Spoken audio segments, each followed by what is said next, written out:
Bien. Cataluña independiente ya. Reflexiones del transeúnte sobre el separatismo. 10 capítulos. Capítulo 1. El hurto de un movimiento separatista. En los últimos años hemos asistido atónitos a cómo unos movimientos políticos estimulan un separatismo que pretende hurtar a los españoles uno de sus bienes más preciados, Barcelona y su área metropolitana.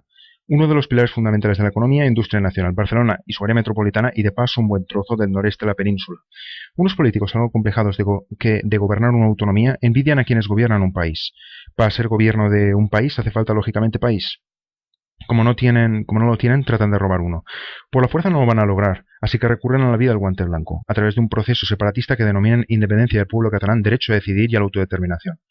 Para darle legitimidad necesitan crearse un pueblo y una historia, lo llaman el pueblo catalán, y la historia es que España, una potencia colonial malvada y villana, los invadió. Cuando la realidad es que el pueblo catalán era en todo caso el pueblo aragonés de la corona de Aragón, y la unión con Castilla fue una unión pacífica de reinos. Existen incontables ejemplos de cómo la propaganda separatista oculta y manipula la historia para cumplir con la agenda de estos políticos de turno. La tesis es que la administración de Cataluña, a través de múltiples canales, oculta y manipula partes de la historia catalana. Algunos canales habituales son el sistema educativo, medios u otras entidades que reciben financiación o influencia de la administración. Veamos un par de ejemplos. ¿Por qué en los entornos que influencia la administración de Cataluña, en las escuelas, por ejemplo, cuando se habla de historia, es tan raro oír que Tarragona fue la capital de la provincia romana de la que desciende casi toda España? En aquel entonces, con el nombre de Tarraco, la actual Tarragona era la capital de la provincia romana de Tarraconesis. Bien. Aquí vemos un mapa de las provincias romanas de la península ibérica aproximadamente en el año 10 después de Cristo. Se podría argumentar que la civilización en la península ibérica comienza con los romanos, que instalan calles, puentes, edificios, acueductos, centros de ocio, un sistema legal, etc. Supuestamente Tarraconesis existió desde el año 27 a.C. hasta el 711 después de Cristo. ¿Separar Cataluña por motivos históricos? Aquí van 7 siglos de pura unidad en pleno nacimiento de la civilización. Vayamos al siglo XIX. A poco de entrar en el siglo, los soldados catalanes luchan la guerra de la independencia, y ganaron, por supuesto. Fue en 1808 contra la poderosísima Francia de Napoleón. Pero, ¿por la independencia de qué nación exactamente lucharon los soldados catalanes? ¿Qué ideal de país independiente tenían los soldados catalanes en sus mentes y corazones en los infernales, mortales y sangrientos campos de batalla durante los aproximadamente 6 durísimos años que duró la guerra? Es España, y se está luchando la guerra de la independencia española, en la que por supuesto lucharon codo a codo con los vascos y el resto de españoles. La independencia de la nación española, y no la de ninguna otra nación, es la razón por la que murieron los soldados catalanes. España es la tierra de los catalanes. Bien, esto es 1809, este cuadro es el Gran Día de Gerona, se estima que fue elaborado entre 1863 y 1864. Muestra el sitio de Gerona en 1809 durante la Guerra de la Independencia Española. El pintor fue el barcelonés Ramón Martí y Alsina.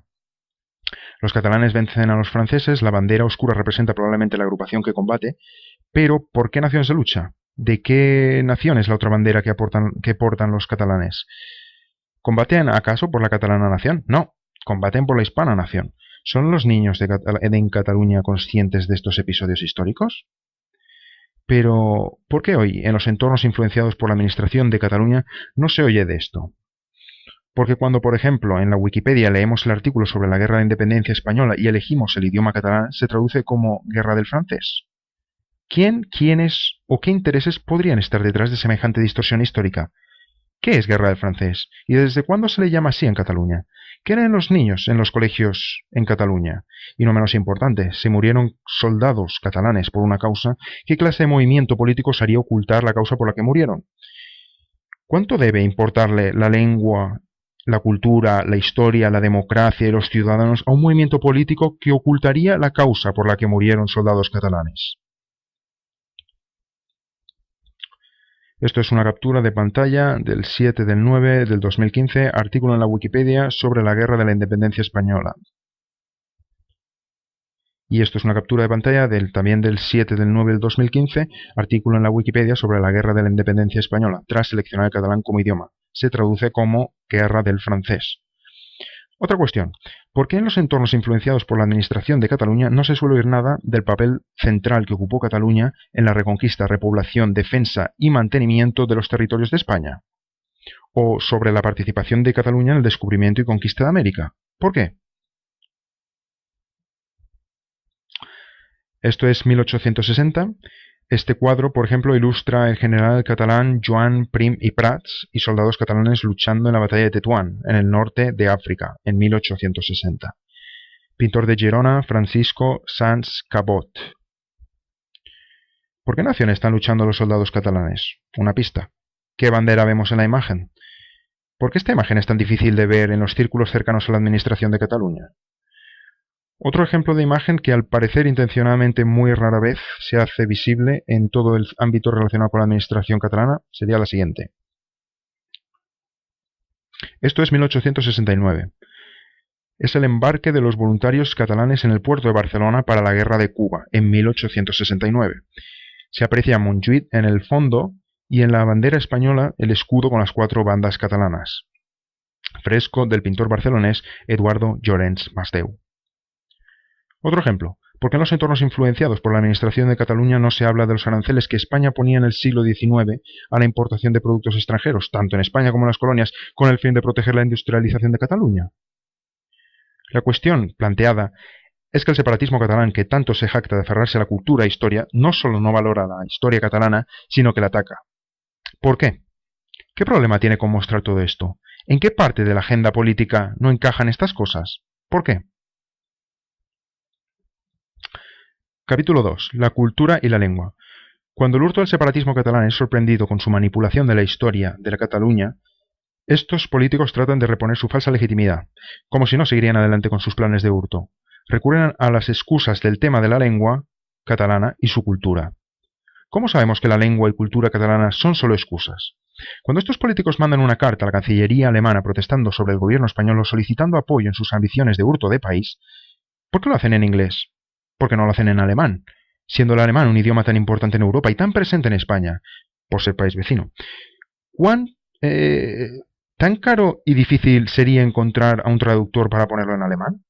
Siendo la administración, ¿cuánto les costaría, por ejemplo, recurriendo a un becario, estudiante alemán de intercambio, profesor de alemán voluntario en algún colegio o universidad, o incluso voluntarios del sector turístico o hostelero o del cuerpo de embajadores?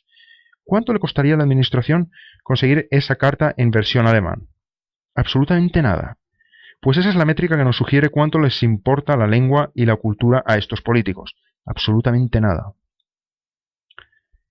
Que por cierto, en cuanto a cultura, Alemania tras la Segunda Guerra Mundial fue ocupada en buena parte por el Reino Unido y por Estados Unidos. Menudo detalle diplomático el jugar a enviarle cartitas en inglés, en vez de en alemán. Se podría interpretar así. Alemanes, vuestro idioma de expárbaros germánicos, con apenas influencia en latín, no vale la pena. Esforzaos vosotros por hablar el idioma de las potencias que se ocuparon, que como comprenderéis, yo no me voy a esforzar por comunicarme en el vuestro, ni gastarme lo que vale un bocadillo en la traducción, por favor. ¿Cómo puede al separatismo catalán, que hace estas cosas, importarle temas lingüísticos y culturales? Capítulo 3. Respondiendo a algunos argumentos habituales separatistas. El argumento separatista del dinero, el conocido «España nos roba». Evidentemente la frase arroja una grave acusación que en absoluto se corresponde con la realidad, pero dejemos eso de lado. Leamos el argumento subyacente que se debe querer estar diciendo con esa frase. En España, Cataluña es una de las regiones más ricas y como tal aporta más de lo que recibe. No nos resulta un negocio favorable, así que mejor nos largamos. Bien, un par de comentarios. 1. ¿Cuál es el problema con que se aporte más de lo que se recibe? ¿Por qué está mal? Eso ocurre aquí y en todas partes. Un ejemplo. En Alemania, por ejemplo, las autonomías del sur ayudan a las del norte. Antes, cuando el carbón era importante en la industria, la región más industrial de Alemania, el Ruhr, en el Rin, rica en carbón, era un estado que aportaba más de lo que recibía. Hoy, en 2015, con el declive del carbón y el avance de la industria de la automoción en los estados del sur, desde hace años son las del sur las que empujan, y la región del Ruhr en el Rin no da apoyo financiero, sino que lo recibe. Hoy Cataluña puede dar más de lo que recibe. Antaño, con la riqueza que llegaba de América, introducida en España por Cádiz, tal vez lo fue Cádiz. Mañana tal vez se descubra petróleo en Murcia y sea esta la que tire del carro. Así que, ¿por qué exactamente está mal aportar más de lo que se recibe? 2. Si el esfuerzo fiscal de Cataluña es excesivo, se expone el problema, se plantean soluciones, se dialoga, y si no se consigue corregir, se reúnen más apoyos y se intenta con más empeño, hasta que se consiga. Es absurdo pretender justificar con ello una declaración unilateral de independencia para hurtar al pueblo español Barcelona, su área metropolitana y todo el noreste de la península. 3. Por cierto, los madrileños, como Cataluña, también podrían decir «España nos roba». A fin de cuentas, ellos también aportan más de lo que reciben. Pero, ¿por qué no ocurre? Ahí dejo la cuestión y animo a la gente a que busque y se informe.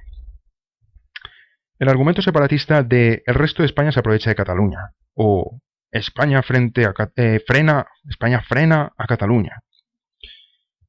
Y Cataluña se aprovecha enormemente del resto de España también. ¿Cómo? Pues de muchas maneras, pero para conocer algunas de ellas bastaría con preguntarse ¿cómo se beneficia Alemania Occidental de la unión con Alemania del Este? ¿Cómo pudo beneficiarse un país rico de la unión con un país en la miseria? Luego comentamos el caso un poco más en detalle. El argumento separatista de los peajes y las autovías y el tema del AVE. Probablemente sea cierto que la gestión podía haber sido muy mejorable. Parece bastante mala pata que la primera conexión de AVE no haya sido Madrid-Barcelona, pero en cualquier caso una mala gestión no justifica el hurto de una región al pueblo español. No olvidemos que en última instancia esa mala gestión es también problema de todos los españoles, no solo de los catalanes. Por eso, entre otras razones, es que la solución debe de ser por los canales políticos y diplomáticos, y no por una proclamación de secesión. El argumento separatista de los andaluces que no trabajan. Bien, se puede escribir un libro respondiendo eso, pero una respuesta rápida podría ser esta. Hay andaluces y hay andaluces. Meter a todos en el mismo saco y etiquetarlos de manera negativa se llama tener prejuicios y discriminar un colectivo. Y usarlo como justificación para una secesión de un país solo lo hace incluso más penoso. Andalucía y los andaluces tienen cosas estupendas y hacen un gran trabajo proyectando la cultura española en el mundo, además de contribuir al Producto Interior Bruto de manera muy significativa. Con lo cual deben de ser los más listos de España, porque si lo hacen sin trabajar. Andalucía aporta mucho y trabaja mucho para España en formas en las que tal vez no sea fácil de reconocer a primera vista. Por ejemplo, contribuyendo enormemente a la defensa nacional, aportando acceso a una de las regiones más estratégicas del mundo, el Estrecho de Gibraltar. Otro ejemplo de gran aportación de Andalucía, la energía solar, el proyecto Andasol, por ejemplo. ¿Cuánto potencial tiene Andalucía para generar energía solar? ¿Por qué no hablamos de que en una Europa muy nublada, a la mitad se le cae la baba pensando en el sol andaluz? Probablemente Andalucía puede echar más vatios de corriente generada solarmente que varios países juntos, varios países europeos juntos. Probablemente. Depende de cuáles. Bien, por citar otro ejemplo de la grandeza poco visible andaluza, la agricultura, muy infravalorada y desdeñada, pero mucho más importante de lo que la gente piense. Aquí vemos una foto aérea del proyecto de energía solar Andasol, en Andalucía. Bien, el argumento separatista de las críticas a la familia real. Pues lo mismo que sobre el dinero, los peajes, el AVE, etc. Si algo no agrada de España, hay que intentar cambiarlo o reunir los apoyos para intentar cambiarlo. Se debe intentar cada vez con más empeño hasta que se consiga.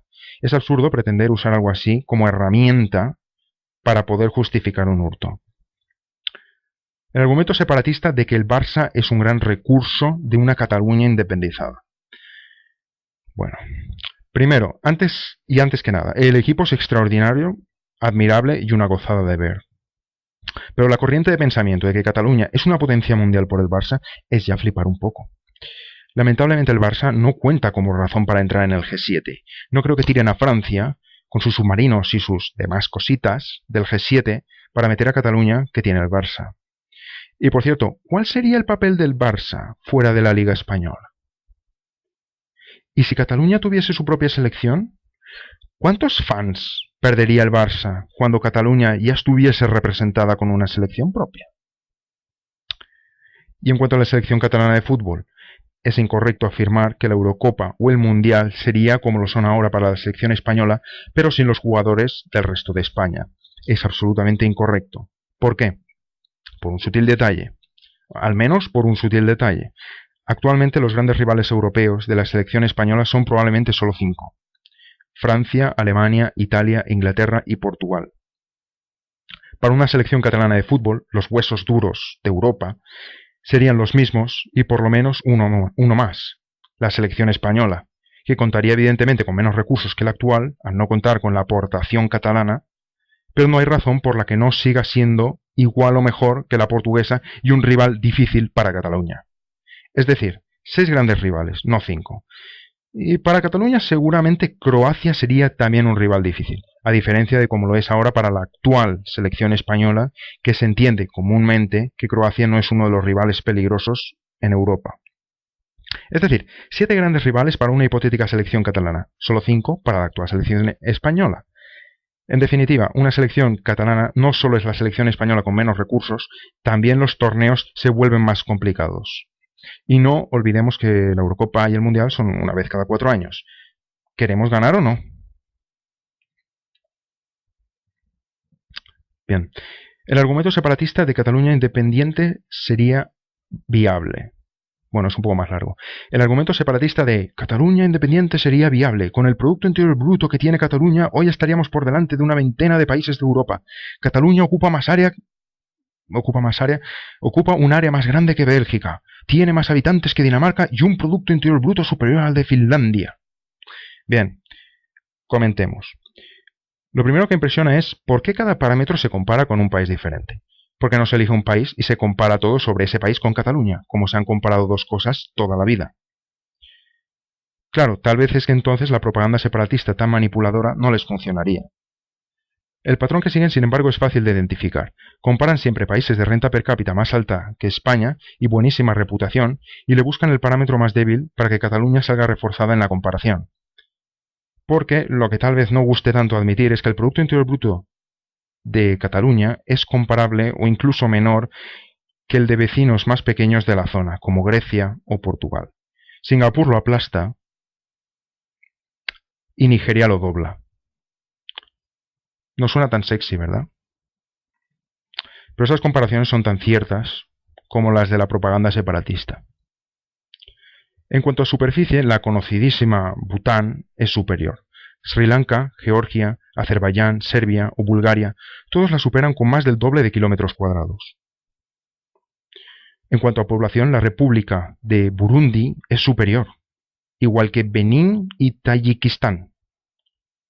Por cierto, lo de Cataluña independiente sería viable. Hasta una isla desierta con un náufrago puede ser viable. El mero hecho de que el separatismo insista en que sería viable no hace sino que indicar lo que realmente cabría esperar de una Cataluña independiente en materia económica. El argumento separatista de que Madrid es poderosa y malvada y ataca a Cataluña. Este argumento destapa muchas cosas sobre la verdad del separatismo. Preguntémonos, ¿qué comunidad tiene más Producto Interior Bruto? ¿Madrid o Cataluña? ¿Qué comunidad tiene más población?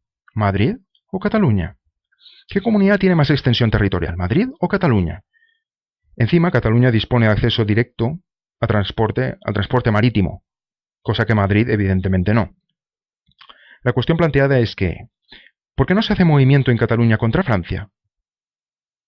Al fin y al cabo, es de Francia de quien habrá que recuperar Perpiñán, no de Madrid. Pero, ¿por qué en Cataluña no se forma movimiento contra Francia? ¿Por qué nunca se generaría movimiento contra Rusia? ¿O contra China? Una respuesta, la correcta.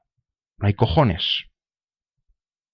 No me meto contra Francia, que son más, y más fuertes, y más de todo. Mejor me meto contra Madrid, que son menos que nosotros en todo. Y como son familia, es un enemigo fácil, pues lo conocemos perfectamente. Y encima, para colmo, nos metemos haciéndonos la víctima. ¿Qué no es noble y honorable el movimiento separatista? El argumento separatista de que Cataluña sin España sería como Holanda, o Luxemburgo, o Hong Kong, o Singapur, o Dubái, o Suiza. Yo he oído de todo ya. Y al final solo me creo lo que me dice el sentido común. Cataluña sin España estaría a más o menos el 10% de como están actualmente todos los países de la zona. España, Portugal, Italia y tal vez Francia, siendo muy generosos. Eso no es ninguno de los países nombrados anteriormente. El argumento separatista de que la marca España cotiza cero. 1. Menudo argumento para separarse. Si no te gusta, contribuye a cambiarla, pero atacarla solo puede empeorarlo todo, y menudo desfavor hacia tus conciudadanos tirarlos por la borda para despegarte de la marca España, por cierto. 2. Es absolutamente falso que la marca España cotiza cero. Quizás sea válido dentro del territorio nacional, porque en España hay mucha autocrítica como país. Desde fuera se ve el verdadero valor de la marca, y es bastante buena en el contexto internacional global. Tal vez cueste de ver con marcas tan buenas tan cerca, como Francia, Italia, Holanda, etc. Pero miremos al este de Europa. Miremos por el mundo. Hay incontables países por el mundo por los que ni un solo separatista intercambiaría la marca España. Es una pena que para el separatismo, en vez de ver el bajo valor de la marca España dentro del país como signo de humildad y gran respeto a la libertad de expresión, el separatismo se toma la autocrítica del país en serio e intenta tirar al resto del país por la borda con tal de despegarse de la marca. Bien, apelar a lujos y problemas de ricos. Millorar la cohesión social de la sociedad catalana se plantea a menudo como la justificación para avanzar con el proceso de hurto de país. Pero, ¿es acaso la península ibérica todavía una de las regiones más ricas del mundo?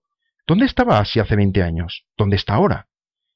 Y aquí, mientras tanto, estamos hipercohesionándonos socialmente, pero peor aún, es que encima realmente no solo no lo hacemos, sino que encima lo estamos estropeando. En Cataluña vamos hacia una sociedad fragmentada en la que van a haber los buenos catalanes, los que participan en la religión del separatismo, y los malos catalanes, los que no lo hacen. Vamos marcha atrás en materia de cohesión social. Es decir, no solo no nos ocupamos de los temas importantes, sino que encima estamos estropeando aquello con lo que nos estamos distrayendo. A veces ocurre esto cuando se reparan cosas que no estaban rotas. Ja n'hi ha prou. Bien, la analogía de el miembro de la familia que se quiere marchar de la casa familiar, pero no le dejan, como se emplea comúnmente, está mal aplicada y punto. Para hablar de emancipación, los catalanes que quieran separarse se van a otras tierras y se ganan su propio suelo. Entonces sí se puede hablar de emancipar. Tabicar por medio la vivienda familiar sin consultar y crear tu propio número, eso no es emancipar. Bien, el argumento separatista que dice, nosotros con el referéndum solo queremos hacer democracia, tan solo preguntar a la gente, y en respuesta el gobierno pretende prohibir la democracia. No es ilegal hacer un referéndum, no es ilegal preguntar a los ciudadanos. Es increíble lo que pretende hacer el gobierno, ilegalizar la democracia, ilegalizar el derecho al voto, ilegalizar que los ciudadanos puedan ir a votar. Las leyes no pueden ser antidemocráticas. Bueno. Vamos por partes. Algunos comentarios. 1. ¿Por qué no intentan hacer el referéndum a nivel de toda España? Porque porque no se trata de consultar. ¿No se trata de dar la posibilidad a los ciudadanos de expresarse?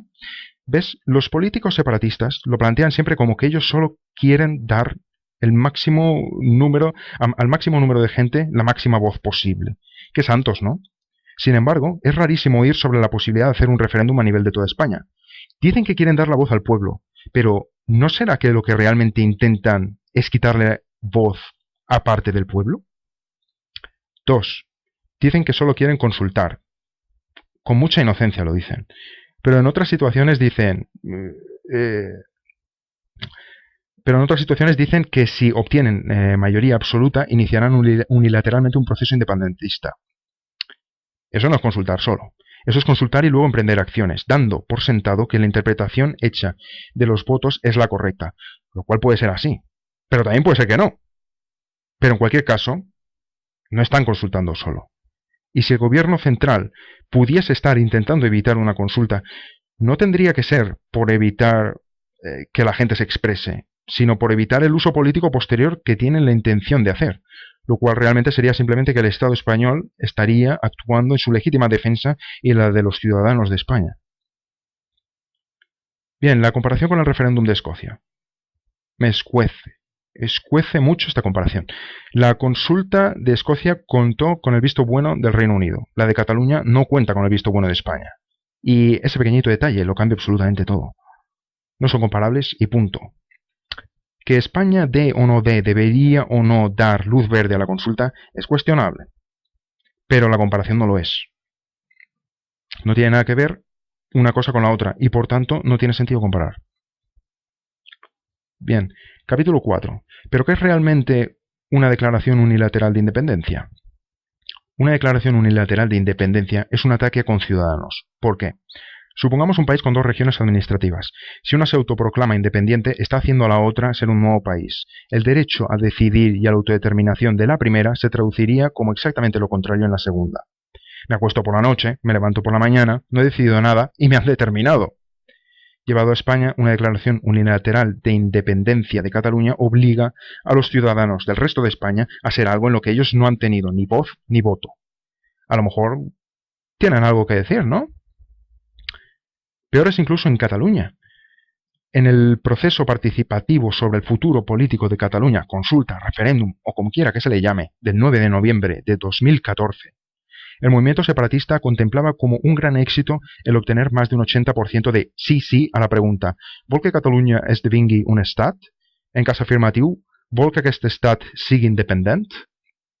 Primero, evitemos caer en errores. Al no ser ni vinculante y legalmente cuestionable, la lectura de este dato va a llevar inevitablemente a engaño, especialmente si olvidamos prestar atención al porcentaje de participación y las condiciones en las que ocurrió. Segundo, ¿por qué más de un 80% está bien? ¿Cuánto está bien? ¿Y por qué? ¿Cómo funciona esto? ¿Por debajo del 50% está mal? ¿Por encima bien? ¿Y por encima del 80% ya es para darse la enhorabuena? ¿Qué mentalidad más escolar?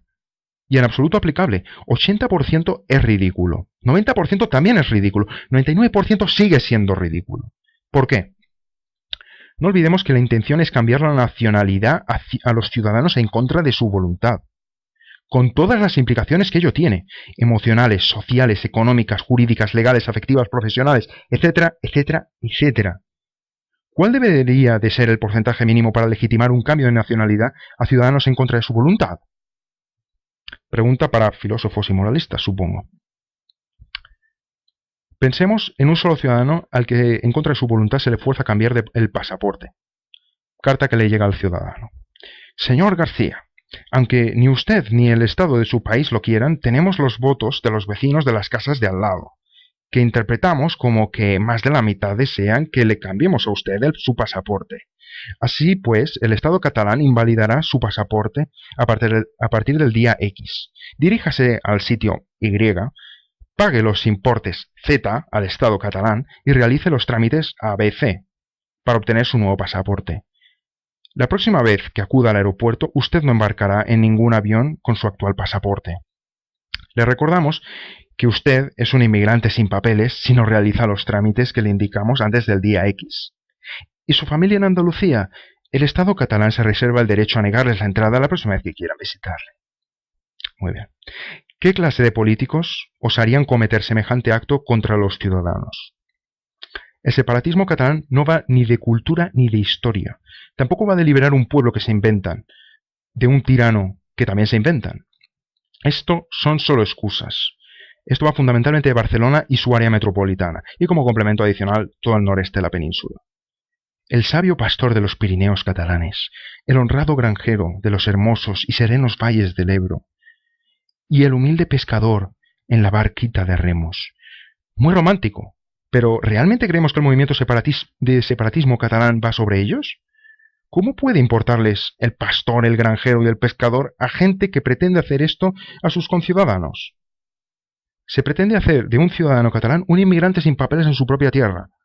O si no se pretende, al menos no se han tomado la molestia en atar los debidos cabos, que ya dice mucho sobre su interés real por los ciudadanos. Esto va exclusivamente de dinero y poder. ¿Qué acaso nos resulta nuevo esto en los países y regiones del Mediterráneo? Capítulo 5. Europa. Lo que los ciudadanos del norte de Europa piensan realmente de Cataluña. Lo primero es que la distinción entre regiones no suelen ser percibidas fuera de España.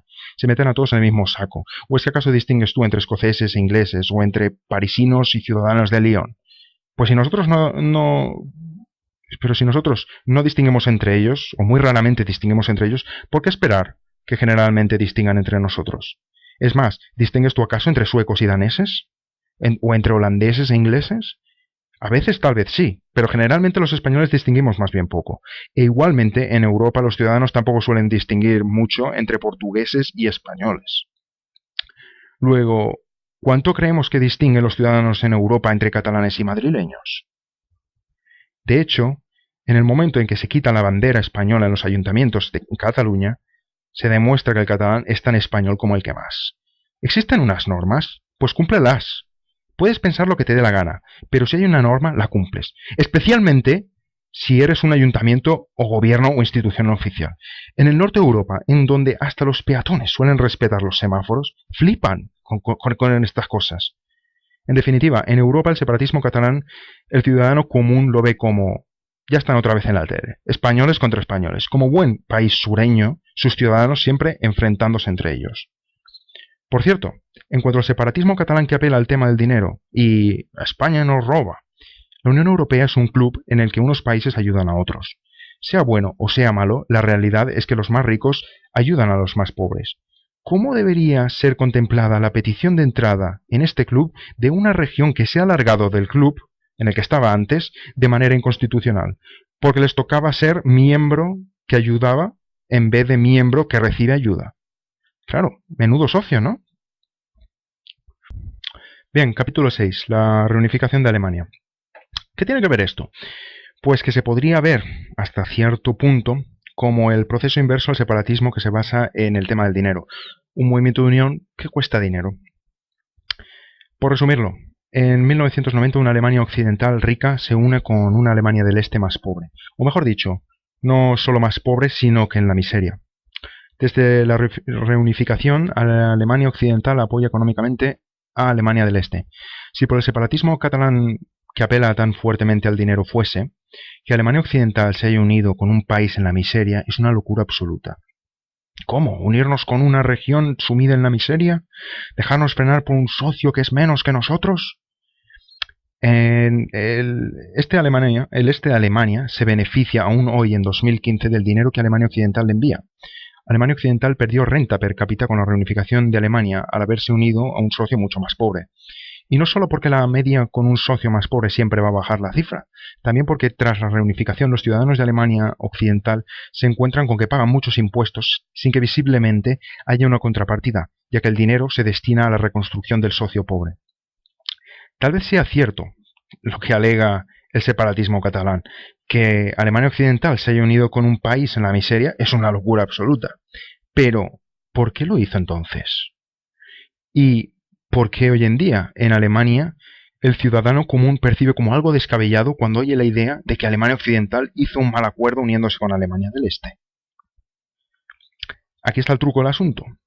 Aquí está lo que la ceguera del separatismo catalán que apela al dinero parece incapaz de ver.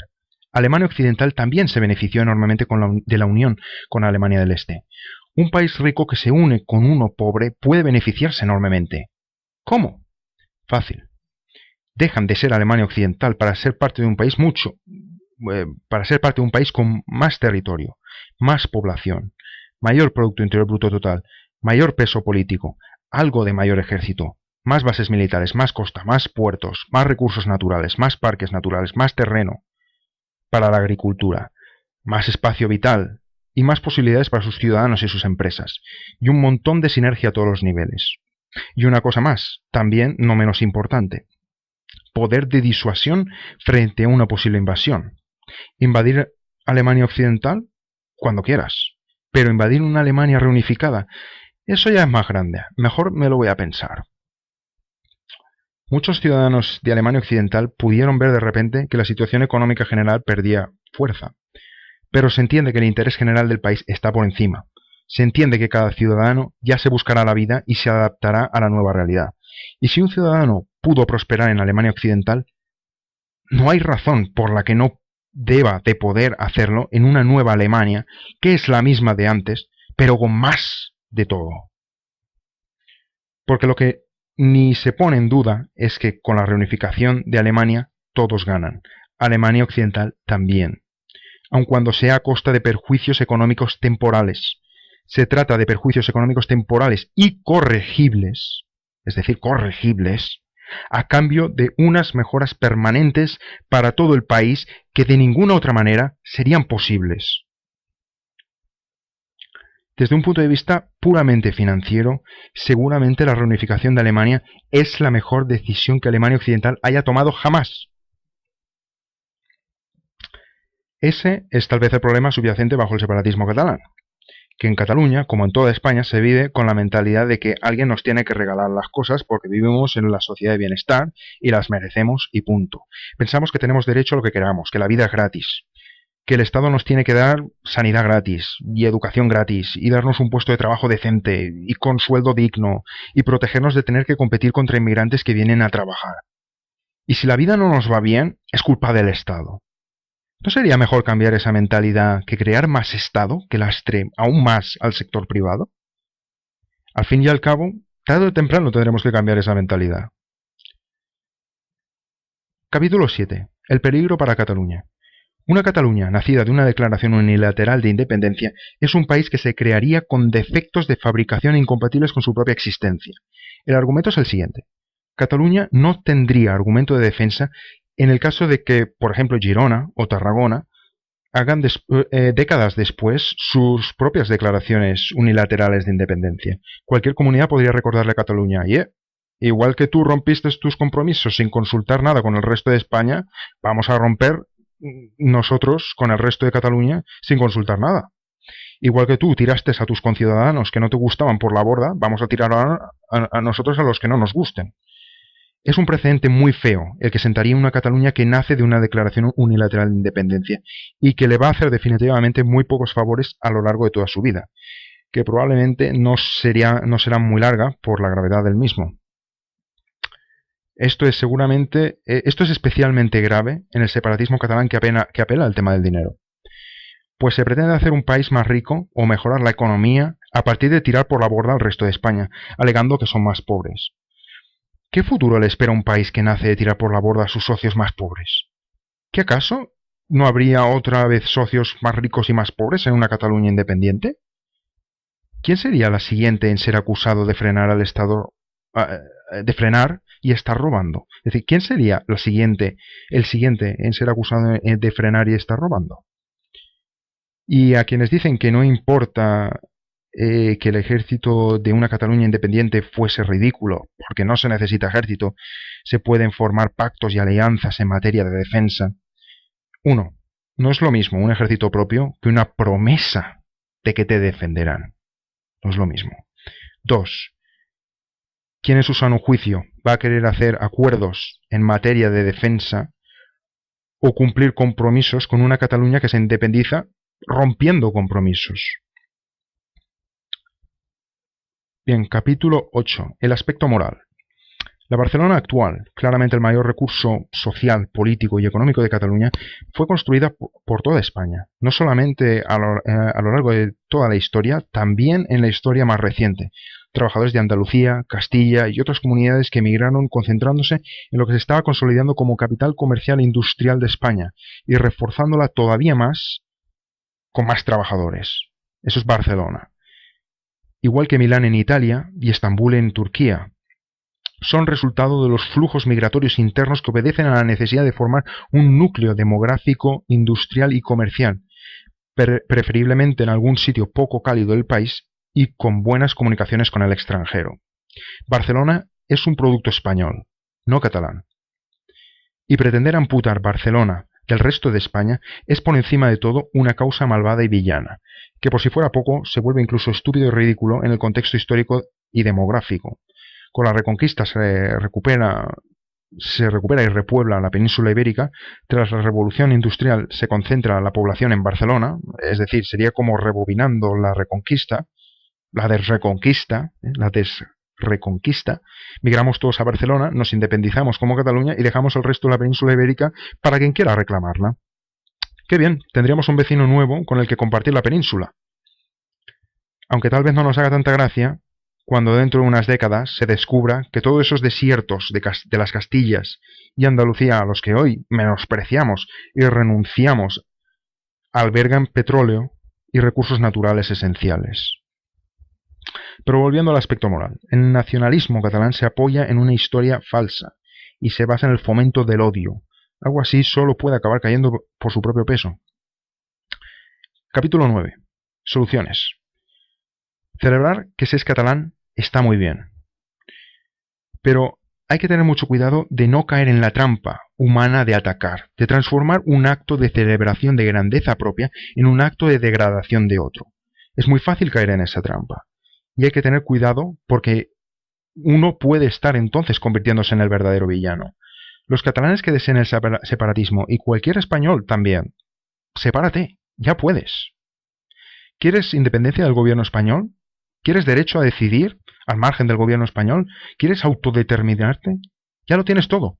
Tienes la gran suerte de que el Estado español no te persigue si cruzas la frontera y te largas para siempre. Hay estados que sí. Hay estados en los que se arroja a la cárcel a los ciudadanos que intentan abandonarlo. Quizás España no es tan malvada y villana después de todo. Capítulo 10. Conclusión. Celebremos que somos catalanes por todo lo alto. Hagamos de la Diada un acto de celebración de Cataluña. Pero dejemos en paz a Madrid. Basta ya de meterte contra tu propia familia con la excusa de hacerte la víctima, solo porque es el único contrincante que encuentras que sea menor que tú en el entorno. El separatismo catalán engañará a parte de los ciudadanos españoles algún tiempo con sus penosas manipulaciones de la historia, pero no engañarán a todo el mundo todo el tiempo. Y la historia del futuro escribirá el presente. Evitemos que hable de una Cataluña hurtada por unos políticos que la convierten en una tirana que ataca a sus conciudadanos. Visca Cataluña.